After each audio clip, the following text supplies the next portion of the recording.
All right, how's it going? Welcome back to another video here in the series on linear algebra. You might have noticed that we have changed the section title right here. We are now moving on to this thing called Eigenvalues and Eigenvectors. And moving on to a new section is always exciting, but I would say that I'm especially excited to be talking about eigen anything, eigen with something after it. Not only are eigenvalues, eigenvectors, eigenbases, eigendecompositions, not only are these things useful and interesting in their own right, but they're incredibly useful for essentially any application of linear algebra that is outside of math. For me personally, I have a physics background. I'm currently a physics PhD student, and I can at least say that if you were to take a quantum mechanics class, some of the fundamental laws that quantum mechanics is based off of, and they're sometimes called the postulates of quantum mechanics. But some of the fundamental laws that quantum mechanics are based off of is to say that certain physics-related quantities happen to correspond to eigenvalues and eigenvectors. So in a sense, you could almost think of introductory quantum mechanics as just taking the math that we're going to talk about in this section and just apply it to physics. Okay, so it has many applications in physics, and not just quantum mechanics too.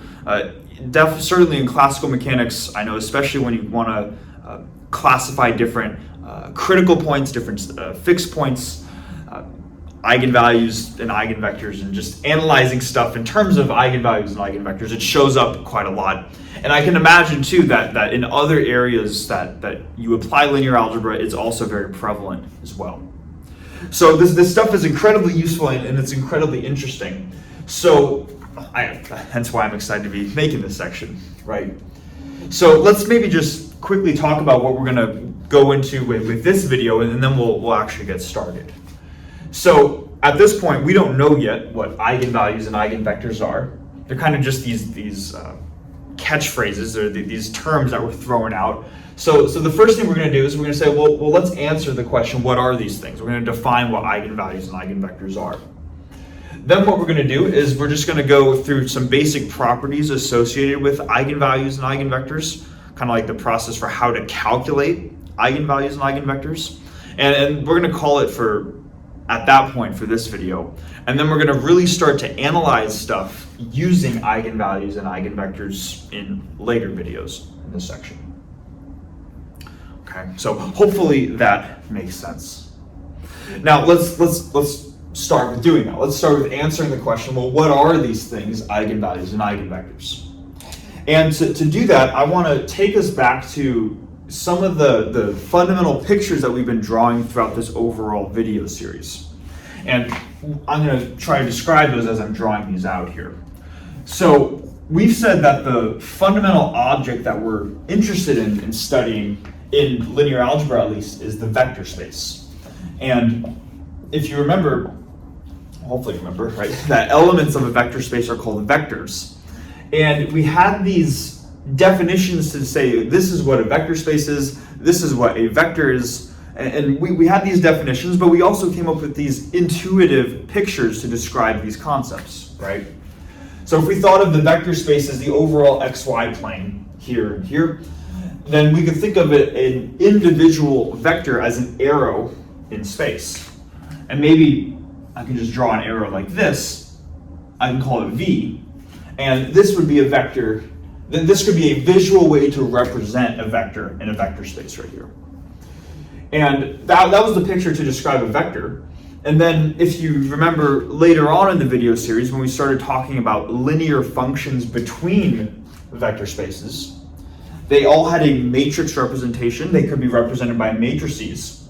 So we intuitively thought of matrices as a method, a function that could take in a vector as an input and spit out some new vector as an output. If I were to call the matrix A, and A was to take this vector V right here as an input, and it's going to spit out this new vector in the codomain right here, maybe the new vector is going to look something like this. We're going to call it V prime. Okay. And the act of taking in this input and applying it to A is what is going to produce this output right here.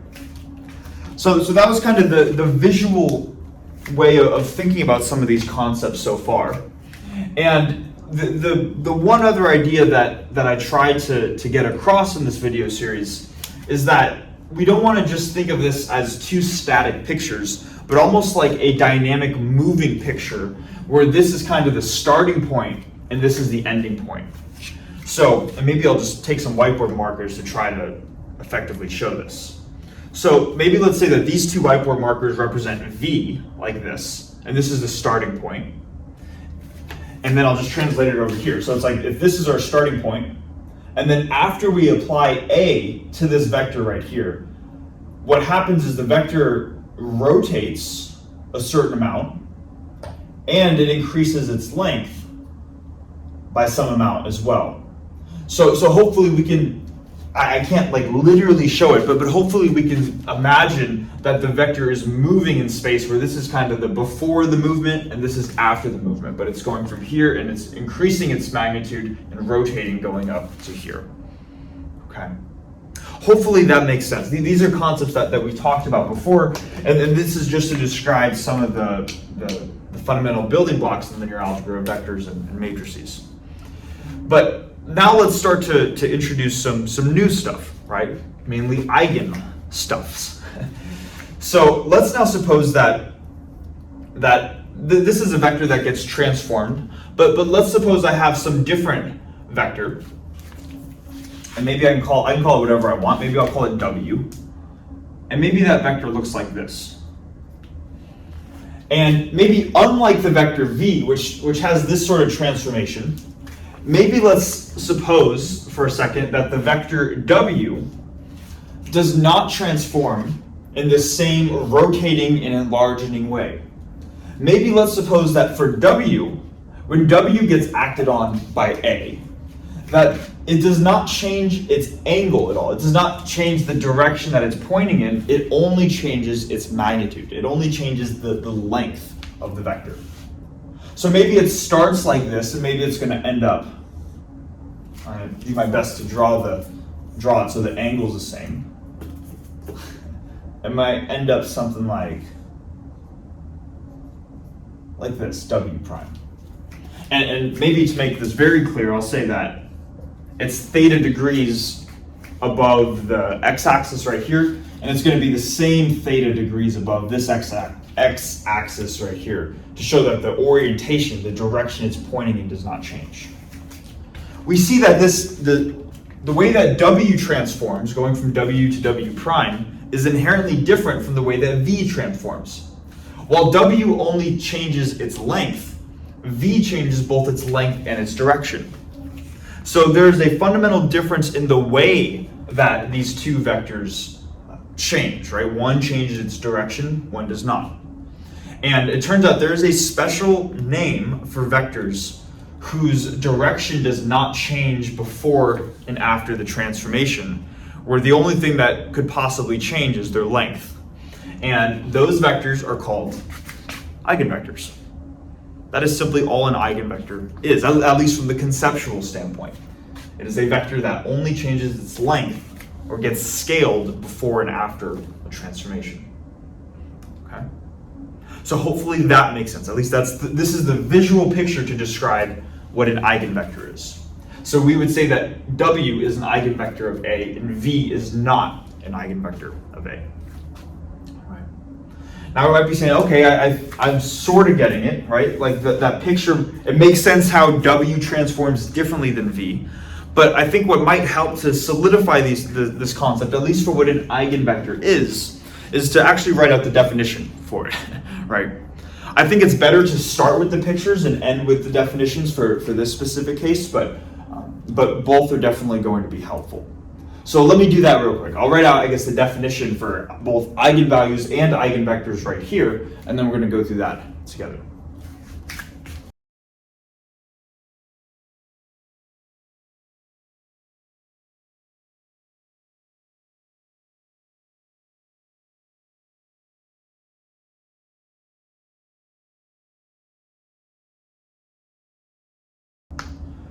Okay, so we have probably the most fundamental or the most important definition of the overall section. What are these things, eigenvalues and eigenvectors? So let's go through it together. It says, let's say that we have a linear map alpha that goes from Rn into Rn, and alpha can be represented by some matrix A. Then what we would say is that if we have a vector W that is non-zero, then W is considered an eigenvector of the matrix A if this equation right here is satisfied. And this equation is probably the equation that people think of when people think of eigenvalues and eigenvectors. Usually when I hear eigenvalues and eigenvectors, my brain immediately goes to AV equals lambda V or AW equals lambda W. So this is the fundamental equation that needs to get satisfied for some lambda. And what we would then do, because we haven't introduced this yet, is we would say that lambda is the corresponding eigenvalue. Okay. So let's really unpack this and make sure that we understand what this is saying here. Okay. And I want to start with this equation that we have, AW equals lambda W. So if we were to think of this as our domain vector space, and this is our codomain vector space, what we can imagine is that this is kind of our input vector, W. And when we apply a function to W that takes it from the domain to the codomain, that is the act of taking W and multiplying it by the matrix A. So we have our input vector, we apply the function, which is really alpha, but it's represented by A. So we apply A times W, and when we apply the function to the input, we're going to get some output, which in this case is W prime. But what we're saying is that in the case where W happens to be an eigenvector, then it doesn't just get transformed in this arbitrary way, but it happens to get transformed such that this is the specific output. So that A acting on W just gives us lambda times W. And let's make sure we understand what this means here. This is simply going to be some scalar, we can think of as some real number, but some scalar multiplying W.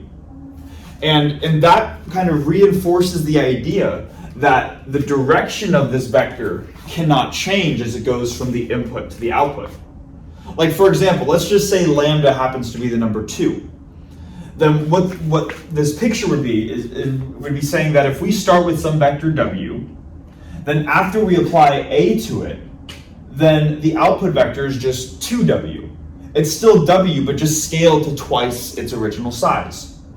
And you can do that for whatever value of lambda you want. Okay? So this equation is the mathematical way of saying eigenvectors are the vectors that only get scaled. They only change their magnitude before and after transformation. So hopefully that makes sense, that this is the mathematical equation that corresponds to this picture right here. Now let's keep going. Everything we've been talking about so far is eigenvectors, but obviously eigenvalues are very important as well. And that's this guy right here, lambda. And lambda tends to be the universal Greek letter that denotes an eigenvalue. Okay, so you'll see that in essentially anywhere online as well, that the lambda is the Greek letter to denote an eigenvalue. And what we should be thinking is first that eigenvalue is a scalar. It is a value as opposed to a vector. So it is simply going to be, at least for now, we can think of as some real number if the vector space we're working in is Rn. So it's going to be some number, some scalar, and the eigenvalue corresponds to the eigenvector. Okay, so that's kind of going to be important here because we're going to see certain things correspond to certain things. We want to make sure we understand why certain things correspond to others. So, and hopefully this idea makes sense that if we start with W here, and then after the transformation, we get scaled to lambda W right here. Notice that lambda is the scaling factor that tells us how much W changes by, right? We're saying we start with W, now we get to lambda amounts of W, whatever lambda happens to be. So that's important to keep in mind. And that's why they're saying the corresponding eigenvalue right here. This eigenvector or eigenvalue lambda corresponds to the eigenvector W. But you could imagine if there was another vector in this vector space, and going from before to after the transformation, it only gets scaled. That other eigenvector may or may not get scaled by a different amount. And if it gets scaled by a different amount, it will have a different corresponding eigenvalue. Okay? So just to reiterate the point, every eigenvalue corresponds to the eigenvector that gets scaled. It represents how much does that vector get scaled by. All right. So hopefully that makes sense. It's like these guys go together. Every value corresponds to a vector. All right. Now to continue on with this, because I want to make sure that this is clear. It's kind of a part that we sort of skimmed over in the beginning is, well, first that W needs to be non-zero. And that's simply going to be a property of eigenvectors. Eigenvectors are not allowed to be the zero vector. Okay? So that's simply the thing. And the reason why, too, you can imagine if you plugged in the zero vector into here, when you take A times the zero vector, you're going to get the zero vector. If you get lambda times the zero vector, you're going to get the zero vector. So there are infinite numbers of possibilities that would make this equation just trivially true because W would happen to be zero. So because of that, we want to say, let's make this equation non-trivial and force eigenvectors to be non-zero. Okay. So that's just something to keep in mind, that whatever eigenvector we're looking at, it cannot be zero. But the other thing that I wanted to reiterate before we continue is that W is an eigenvector of A if the equation is satisfied. But notice the wording here. We're saying that W is an eigenvector of A. So not only does every eigenvalue correspond to a eigenvector, but every eigenvector corresponds to a matrix A. And there's a lot of like, okay, well, that's a lot to think about, right? But hopefully the idea makes sense. That under the transformation A is just a function that takes this as an input and makes this the corresponding output, right? So you can imagine, though, if we had a different matrix, B, that maybe B would be a different function acting on W. Maybe A is a function that takes it from here and scales it up to here. But maybe if B were to act on W, and maybe I'll even draw it out. I can draw it out whatever I want. When B acts on W, maybe B scales it, but it also rotates it down here. So now B, this is the output B times W. So you see that every function is going to act on the vectors in that vector space differently, right? So what we would say in this case is that W is an eigenvector of A, but it is not an eigenvector of B because W got rotated before and after the linear transformation. Okay. So that's something to keep in mind too. A vector is not a universal eigenvector. It only is an eigenvector for a corresponding matrix or corresponding function. Okay. Hopefully that makes sense. Now, one more thing, and I know this is a lot at once, but I would say that hopefully we can just kind of compartmentalize those ideas individually and ask ourselves, okay, do those ideas make sense? Now, we've been saying that an eigenvalue corresponds to an eigenvector, right? But it turns out that an eigenvalue is also going to correspond to, that same eigenvalue can correspond to, I almost don't even want to say this because it's going to make this sound almost unnecessarily confusing. You know what? Let me actually just go through the mathematical thing that I want to go through first, and then we'll make this statement clear. So let's suppose we have this equation, AW equals lambda W, and let's now think of a different vector, and maybe this different vector right here is the new vector we're going to consider is just a scaled version of our starting eigenvalue, or our starting eigenvector, I should say. It's a scaled version of W. So we have W right here.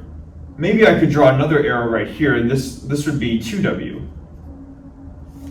Maybe another one, this would be 3W, and so on. You can imagine I could scale W by various amounts. And this would be one vector, a different vector, and a different vector. Each of these are different vectors in the vector space, right? And now let's just see what happens if we were to replace W with 3W in this equation. We would get that A acting on 3W would give us lambda acting on 3W.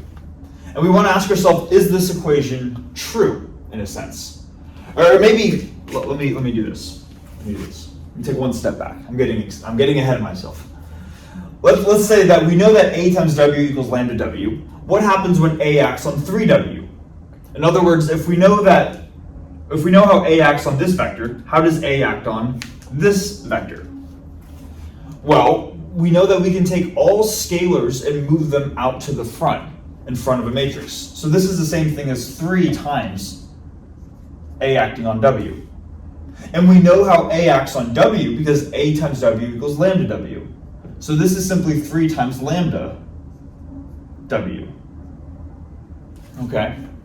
So what I'm trying to say is that not only is W an eigenvector, because it gets scaled before and after a transformation, but we can see that any other vector that is a scaled version of W is also an eigenvector. And why is that the case? Because A times the scaled vector gives us lambda times 3W, or lambda times that same scaled vector. Hopefully we can see from the mathematical just manipulations how that makes sense. So this is 3 times lambda W, or in other words, this is lambda 3W, right? So here's what I'm trying to say with all this. If we have an eigenvector, W, every scaled version of W is also going to be an eigenvector. And not only that, every scaled version of W will have the same scaling factor, the same eigenvalue as W. Let's try to go through this example to see what I'm saying here. If we start with W, and after the transformation we get lambda W, it would be an eigenvector. Now let's say now we start with 2W as a vector. After the transformation, we're going to get 2 lambda W, which would also make it an eigenvector. If our input vector is 3W, after the transformation, we're going to get 3 lambda W. Lambda is the scaling factor for any of these vectors that lie along the same direction that W lies on. Okay. So maybe just to summarize this real quick, because this is a lot, right? Every eigenvalue, so we're going to summarize, okay? So in case we need a summary, this is it. Every eigenvalue corresponds to an eigenvector, right? Every eigenvalue corresponds to an eigenvector. That eigenvalue also corresponds to any eigenvector that is pointing along the same direction. And then finally, every eigenvector corresponds to a matrix, A. Because this vector is only going to get scaled depending on how the function scales it. I feel like that's a lot. And I recognize that. This would definitely be something we want to take our time to pause and really think about to make sure we understand each component of that. Now, assuming though that makes sense, and I do hope it does, our next step is we're going to say, okay, if we have an understanding that eigenvectors only get scaled before and after transformation, and eigenvalues tell us how much they get scaled by, how do we go about calculating these quantities? So that's what we're going to do next. I'm going to erase the board and then we're going to go about, well, how do we actually begin to calculate these things?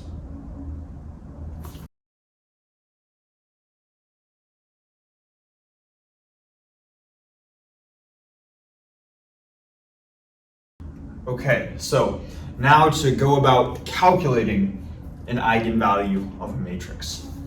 And just to, we've said that an eigenvalue corresponds to an eigenvector, and an eigenvector corresponds to a matrix. So by the transitive property, an eigenvalue will also correspond to a matrix. Basically, a matrix has a set of eigenvalues and eigenvectors. Right? And lambda is going to be an eigenvalue of A if this equation right here is satisfied. And we want the determinant of A minus lambda I equals 0, where I is going to be the identity matrix. So let's go about verifying this. How do we show that this is true? And we'll see this is a fundamental equation as well that we use all the time. Because I believe that at some point in the problem sets, they're going to tell you to calculate eigenvalues and eigenvectors of matrices. This would be the process for how we would do that. So we're going to start with our eigenvalue eigenvector definition.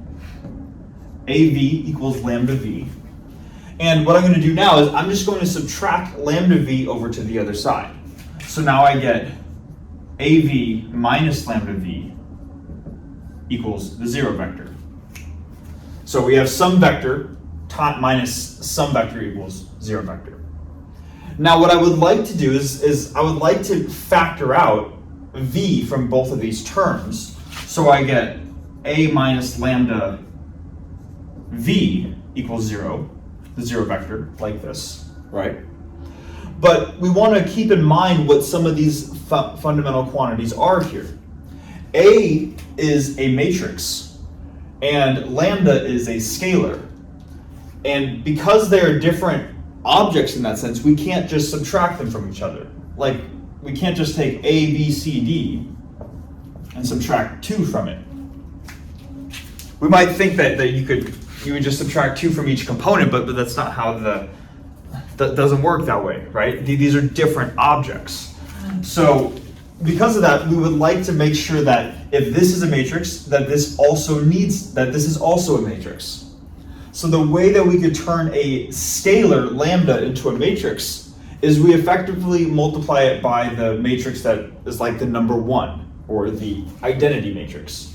And again, that's just the matrix that's going to have 1s on the main diagonal and 0s on the off diagonal. So when we do that, we get this quantity right here.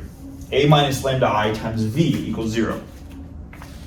So we can already start to see how it begins to look like this right here. But now let's just think about what is actually going on here. We have one matrix minus another matrix acting on a vector. So this thing in parentheses is an overall matrix. We don't know the specifics of it, but it's some matrix acting on a vector giving us 0. So another way of describing that is that V is the input to this matrix, and then we get the 0 vector as the output. There is a name for vectors that map, let me say this again. There is a name for input vectors that map to the 0 vector in the codomain, and that is a vector that is an element of the kernel of this matrix right here. Okay. And hopefully that makes sense, right? This is an input and it maps to 0, then it has to be an element of the kernel of whatever the function is. So we would say then that if this equation is true, which it is, then V is going to be an element of the kernel of the function that mapped it to 0, or the kernel of this guy, A minus lambda I, like this. All right? And I might be saying, why is that useful? Well, we're going to keep in mind just a couple more factors, and then we're going to stitch everything together. So, but hopefully it first makes sense that V is in the kernel. Now, we also know that V has to be non-zero. If you remember the definition of an eigenvector, we required that our eigenvector was non-zero. So we know that there is some non-zero vector in the kernel. Not only is it in the kernel, but we have a non-zero vector in the kernel. So what that means is that if we have a non-zero vector in the kernel is not only containing the 0 vector. It is what we call a non-trivial kernel. It contains non-trivial elements inside of it. And if we have a non-trivial kernel, what that means, and we can almost just go back to the just a couple videos ago when we were talking about the rank nullity theorem. The fact that we have a non-trivial kernel means that the dimension of the kernel is going to be greater than 0. Okay, so we can almost say that the nullity of this guy, the nullity of A minus lambda I, is greater than 0. And then we ask ourselves, okay, for matrices that have a non-trivial kernel, that have a nullity greater than 0, what can we say about the determinant of those matrices? We might have to start to dig back a little bit into what this meant, right? But if we had a matrix that had a non-trivial kernel, that meant that the determinant of that matrix equaled 0, and hence why we get to this expression right here. Okay, so basically, that would complete the proof at least. But what I want us to get out of this, because we're going to use this theorem a lot. You can almost put like a little star on it because of how much we're going to use it. If we want to, if we have a matrix A and we're asked to find the eigenvalues of A, what we need to do is we need to simply take A, subtract it from lambda times the identity matrix. Maybe I could even just do that. Let's pretend like our matrix A right here is A, B, C, D. If I'm asked to find the eigenvalues of A, what I do is I take this matrix, subtract it times the lambda times the identity, which is lambda 0, 0, lambda. So then we're going to get A minus lambda, B, C, D minus lambda. This is what happens when you subtract these two matrices. And then I just want to take their determinant. I'll replace these with vertical bars like this. And the determinant is going to be this times this minus this times this. And we set that determinant to 0. So then we're going to get A minus lambda, D minus lambda, minus, that would be the product of the main diagonal, minus the product of the off diagonal, minus BC. This is the determinant set to 0. Notice that when you do this, you end up having a polynomial in lambda, and I can even write this out. The polynomial is going to be lambda squared minus the quantity A plus D lambda plus AD minus BC equals 0. This is a quadratic term, this is a linear term, this is a constant term. So it's a polynomial in lambda, and then you just solve for the roots of this equation to determine what the actual eigenvalues are. And this is just the systematic process that whenever you want to find eigenvalues of a matrix, and this would be a 2x2 case, this is the process that you go through. Okay. Now, let's start to introduce a little bit more terminology, and we're not going to do too much more, at least this is starting to get, I guess, into the analysis, but we're not going to do too much more besides just introducing some things, and then we're going to call it for this video.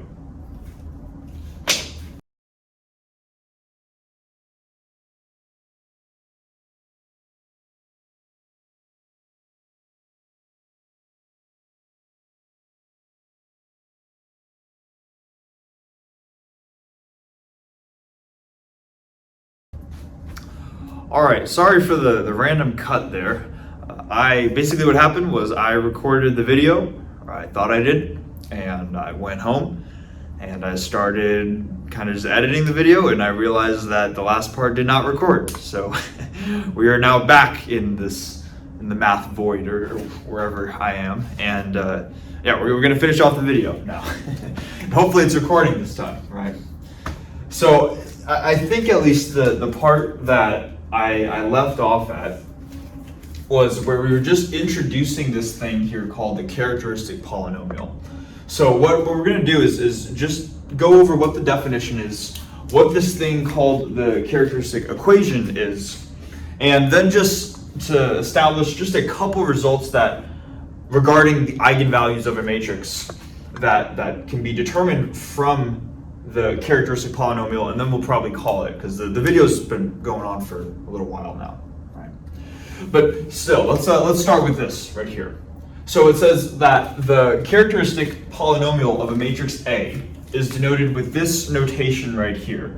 So P for polynomial. So the characteristic polynomial of the matrix A, which takes lambda as an input. And according to the definition of it, it's going to be the determinant of A minus lambda I. It's kind of that left-hand side of the equation in here that we use to find the eigenvalues of a matrix. And then going from this line to this line, it's just writing out the actual definition of the determinant. So if you remember from a couple of videos ago when we were talking about determinants and how the actual definition is this long extended thing. So that's all they're doing right here. But really we don't need to worry about the details of this line so much. The details were contained in the determinant videos. And the main thing that we can take from this though is that the characteristic polynomial is going to be some I guess it's kind of obvious, right? But the characteristic polynomial is going to be some polynomial, and but the way that it gets calculated is from taking the determinant of A minus lambda I. So if you remember, I think on the last whiteboard, we had an example of just a 2x2 matrix A with elements A, B, C, and D. Right, and when we took the determinant of A minus lambda I, so let's write this real quick, determinant of A minus lambda I, that equaled the determinant of A minus lambda, B, C, and then D minus lambda right here. And then when we computed that, that's just the main diagonal minus the off diagonal, and then we set it to 0, right? So when we did the algebra, that ended up being lambda squared minus the quantity A plus D times lambda, and then plus AD minus BC set to 0.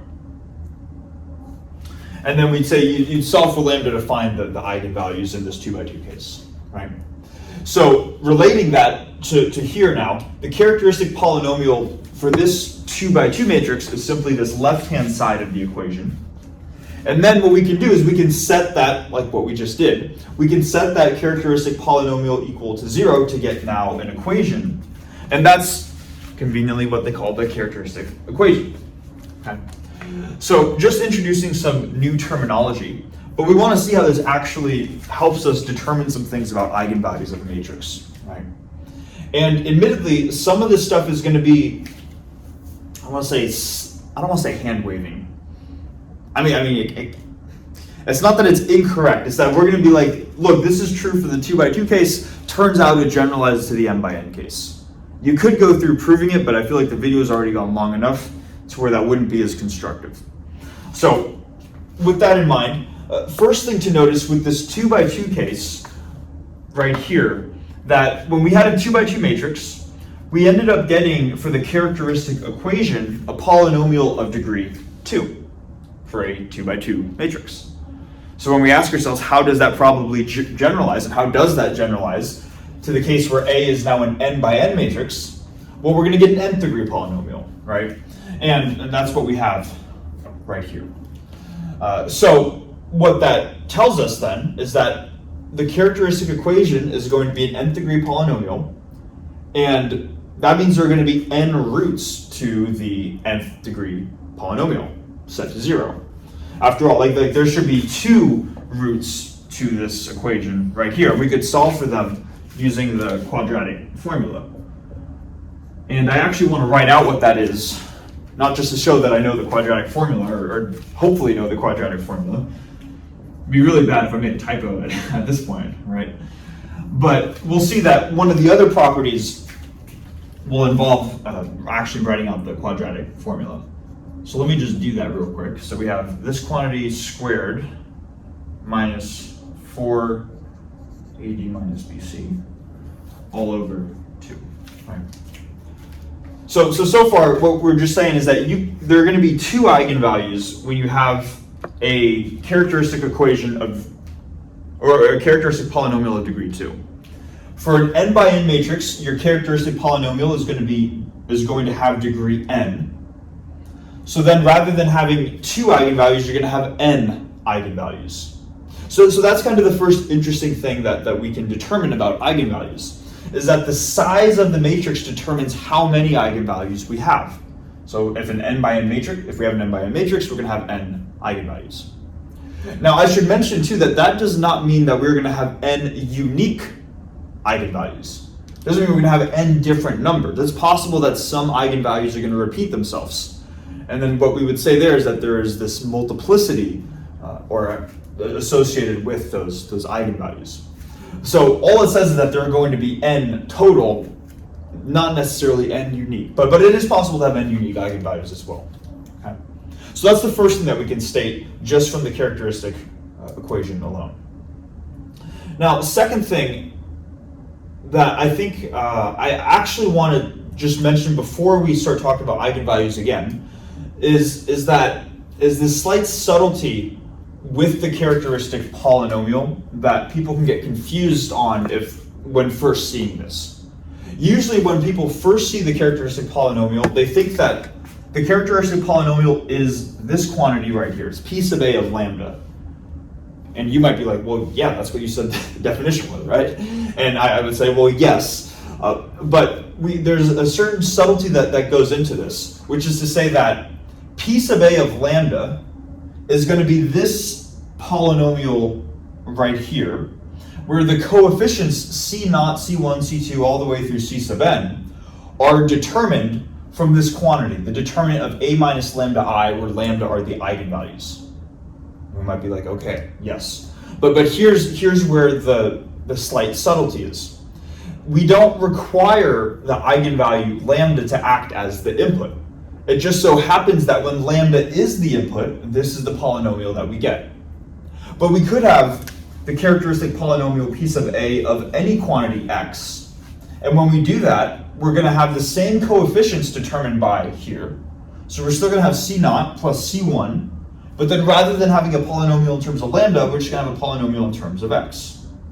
So plus c n minus 1, or not lambda, x n minus 1, plus c sub n x to the n. So the characteristic polynomial is really the sum of something, some polynomial of some quantity, whatever it is, along with the associated coefficients determined by this line right here. Okay. So it does not have to be lambda, although it often is. Okay. With that in mind, let's keep going. So far we said that we're going to have n eigenvalues for an n by n matrix. Another thing that we can state is that if A is a real matrix, meaning that it is a matrix with real elements, then there's something else that we can say about the eigenvalues of that matrix. So, and we'll look at the 2 by 2 case here, but we can generalize that this will also be true for the n by n case. So for the 2 by 2 case, let's just pretend A, B, C, and D are all real numbers. And we ended up computing the determinant of a minus lambda I, that is this quantity right here. We set it to 0, apply the quadratic formula to solve for the eigenvalues, and we get this quantity right here. And then we just ask ourselves, what are the possibilities for what lambda 1 and lambda 2 could take on? Obviously, lambda 1 and lambda 2 could be real numbers, because A, B, C, and D are real numbers.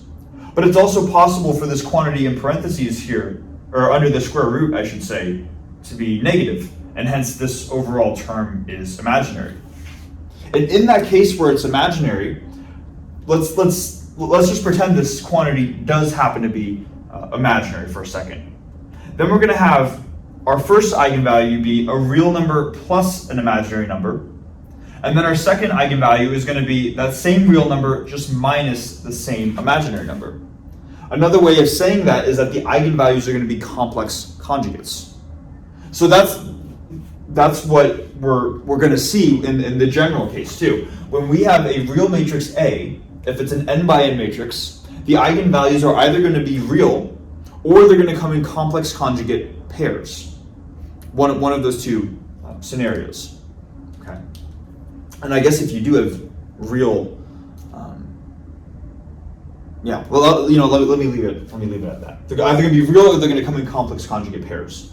So that tells us that the eigenvalues are allowed to be complex. We're allowed to have complex eigenvalues for a real matrix, but we can't just have these arbitrary complex eigenvalues. There has to be related to another one via conjugation. Okay. And then the last property I'm going to state, again, this might feel slightly more hand-waving, but I would say if you're not convinced by these properties or you haven't seen them yet, I'm hoping some of us have just seen these properties, but if you haven't seen these properties, then I'd recommend maybe trying to look this part up yourself or try to verify it yourself if you don't believe me.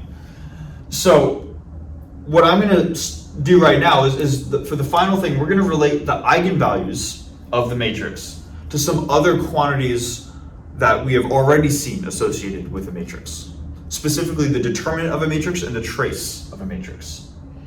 And we're going to do that by kind of comparing it to this 2x2 case, which is the nice case. So to do that, let me just erase this line right here and talk about something that is general with whenever you're looking at the roots of an equation to an nth degree polynomial right here. It turns out that if you are looking for the roots of an nth degree polynomial like this, then there are certain properties that these coefficients are going to satisfy. And what we're going to do is we're going to sort of emphasize looking at these two coefficients right here, C naught and C sub n minus 1. It turns out, and this is the part that you're either going to have to take my word or look it up yourself, but it turns out that C sub n minus 1 is going to equal that coefficient is going to equal the sum of the roots to the equation.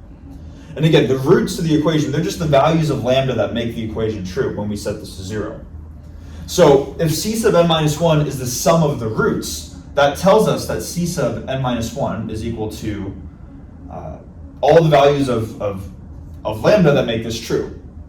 If there are n different values of lambda that make this true, let's just denote them lambda 1 through lambda n. So that means that if these are the roots of the equation, C sub n minus 1 is going to equal the sum of those roots. That's the property we can say for C sub n minus 1. Then it also turns out for C naught, that its value is going to equal the product of the roots of the equation. And again, this is the other part you're going to have to either take my word or check yourself. And I would recommend, if you haven't seen this before, verifying this yourself. It's generally not a good practice to be just taking someone's word for it. I would certainly be checking this myself, and I would not just be taking my own word for it. But I'm doing this for the sake of time. Right? So we have C naught equals lambda 1 times lambda 2 all the way through times lambda n. It equal the product of the roots of the equation. So now what we can do is we can say, okay, this we can start to relate this to the trace and the determinant. Because let's now just, for the 2x2 case, look at what is the C naught coefficient and what's the C sub n minus 1 coefficient, and then we can make some statements there. Doesn't matter which one we start with, but maybe we'll start with this one, the C naught coefficient. That is going to be the coefficient that is constant in lambda. There's not a fact. Every other term is lambda to the 1, lambda to the 2, lambda to the n minus 1, lambda to the n. This is the term that has no factors of lambda. And if we look at the 2x2 case, that is going to be this quantity right here. So it looks like AD minus BC would be equal to the product of the lambdas. And then we just ask ourselves, what is the quantity AD minus BC? Well, that's going to be this main diagonal right here minus the off diagonal right here. Another way of saying that is the determinant of the matrix.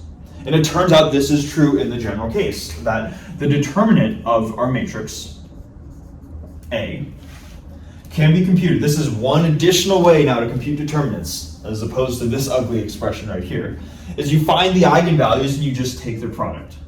So lambda 1 times lambda 2, all the way through lambda n. Like this. Okay? And now let's just move on to this coefficient right here. This is the coefficient on the term that's 1 degree lower than the highest term. For this case, 1 degree lower than 2 is degree 1, or the linear term, and that's the quantity a plus d, which is the sum of the main diagonal terms. And we ask ourselves, what does it mean to take the sum of the main diagonal elements of the matrix? Well, that's just taking the trace of that matrix. So it turns out that the determinant of the matrix is the product of the eigenvalues, and the trace of the matrix is the sum of the eigenvalues. trace of A is lambda 1 plus lambda 2 plus all the way through lambda n. Okay. So 2 additional constraints that it turns out eigenvalues are intrinsically related to. Okay. So a lot has been, I guess, covered in this video, but I guess main takeaways is that we have a good understanding of what eigenvectors are, what their corresponding eigenvalues are. We have an understanding that each matrix will have its own set of eigenvalues and eigenvectors. And then finally down here too, we can relate properties or some important quantities of matrices to various eigenvalues. Okay. But yeah, that's gonna be it for this one, and we're gonna spend the next I don't know how many videos on eigenvalues and eigenvectors and all this good stuff, but this is just the start. So hopefully this is recording now. I don't want to. I'm gonna check here now before I go back home, but hopefully it's recording. So yeah, thanks so much, and I'll see you in the next one.